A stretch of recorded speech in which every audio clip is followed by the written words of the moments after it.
সাভারে ডিবি উত্তরের পৃথক অভিযানে ৭ জন ছিনতাইকারী ও ডাকাত দলের সদস্য দেশীয় অস্ত্রসহ গ্রেফতার।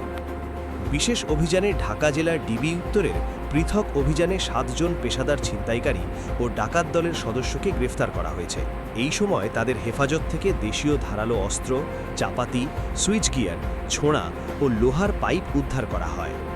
ঢাকা জেলা পুলিশের অভিভাবক জনাব শামীমা পারভিন পুলিশ সুপার ঢাকা মহোদয়ের নির্দেশনায় বিশেষ অভিযান পরিচালনাকালে ঢাকা জেলার ডিবি উত্তরের অফিসার ইনচার্জ জনাব সাইদুল ইসলামের নেতৃত্বে এসআই নিঃস্ব মোহাম্মদ মতিউর রহমান ও সঙ্গী অফিসার ও ফোর্সসহ 18/5/2026 খ্রি তারিখ 2:45 ঘটিকায় সাভার মডেল থানাধীন আমিনবাজার ভাঙা ব্রিজ এলাকা হইতে অভিযান পরিচালনা করা হয়।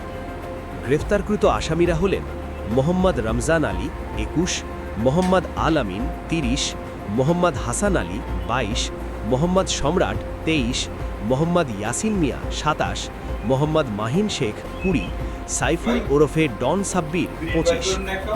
তাদের হেফাজত থেকে উদ্ধার করা হয় একটি ধারালো সুইচ গিয়ার চাকু, 2টি ধারালো চাপাতি, একটি লোহার পাইপ, একটি ধারালো কাটার, একটি ধারালো ছোঁড়া। প্রাথমিক জিজ্ঞাসাবাদে তারা ছিনতাই ও ডাকাতির প্রস্তুতির সাথে জড়িত বলে জানা যায়। গ্রেফতারকৃত আসামিদের বিরুদ্ধে সংশ্লিষ্ট থানায় ডাকাতির প্রস্তুতি ও অস্ত্র আইনে মামলা রুজুপূর্বক বিজ্ঞ আদালতে প্রেরণ করা হয়েছে।